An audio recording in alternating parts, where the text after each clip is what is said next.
And good morning, everyone. Welcome into a brand new edition of Sports Medicine Weekly on this Sunday morning. I'm Steve Cashel, joined by my usual co-host. He is Dr. Brian Cole, the head team physician with the Chicago Bulls, one of the team physicians with the White Sox, sports medicine specialist, orthopedic surgeon, one of the best in the world from Midwest Orthopedics at Rush. Our producer is Shane Reardon.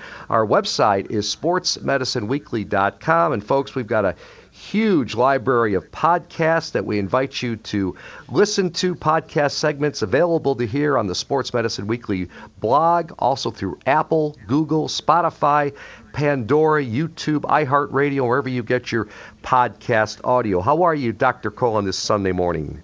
Steve, I'm doing great. It's good to talk to you this morning. I hope you're feeling well. Thank you. And, it's an NFL Sunday once again. I've got a couple of NFL stories. I know our listeners are always interested in listening to what's going on the injury side. And this is kind of, we're in this COVID world right now, and one of the best quarterbacks in the league was quoted just a couple of days ago. Aaron Rodgers, the Green Bay Packers quarterback, says he sees a double standard in the safety protocols the NFL has instituted as it tries to complete a season amid the coronavirus.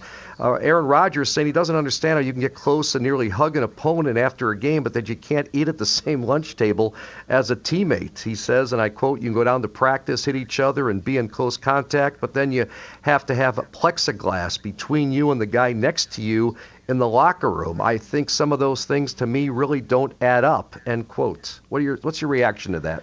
I can understand it, Steve. I think there's a lot of fatigue, and people are in a situation where they're trying to look critically at all these procedures that we're dealing with. And he's right. You're in the middle of a football game. You're spitting on people. You have physical contact. You're face to face, and then all of a sudden you're in the locker room and you have to take a whole different posture. And you're like, I don't understand. I was just on the field, and now I gotta have a divide between us. I think the main issue is we're just trying to reduce the frequency with which you have unnecessary contact with people. And the challenge now is that when you look at the statistics, it's possible that 1 in 10 people that you come into contact with might have it.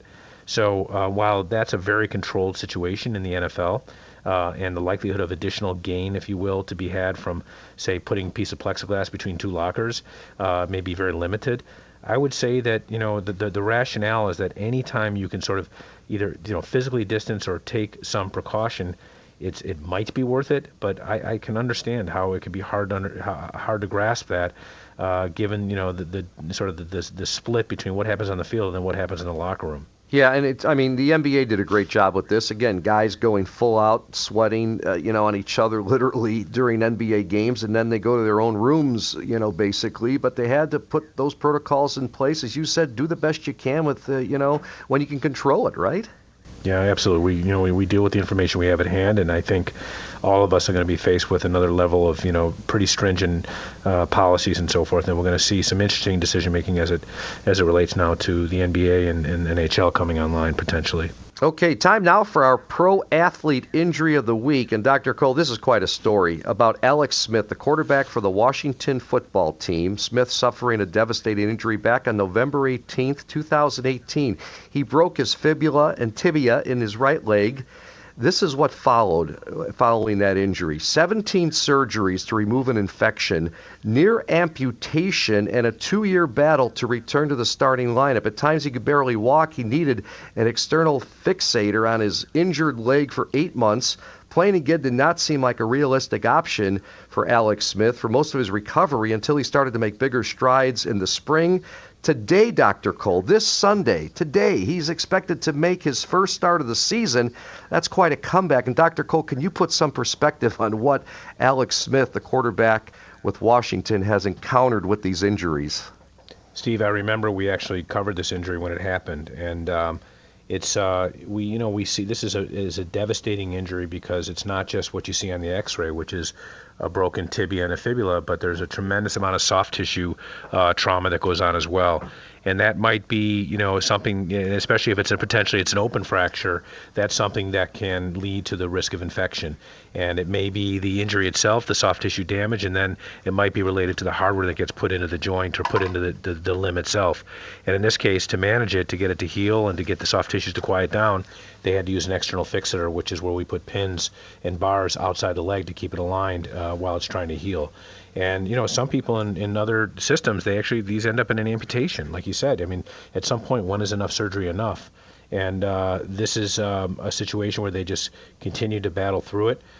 He had probably a number of what we call debridements, where you got to go back and clean out, basically dead tissue and bone that doesn't have good blood supply, and then potentially even bone graft it and get it to a situation where it heals. So I'm going to be interested today to watch how he does. Once they get that thing to heal, then he's got to get football ready, and that's what we're going to hopefully experience today. And I wish him the best. And you got to give the guy a lot of credit, because it's devastating psychologically to be out, more than potentially, it's basically 2 years before the guy gets another chance at coming back to play for the NFL.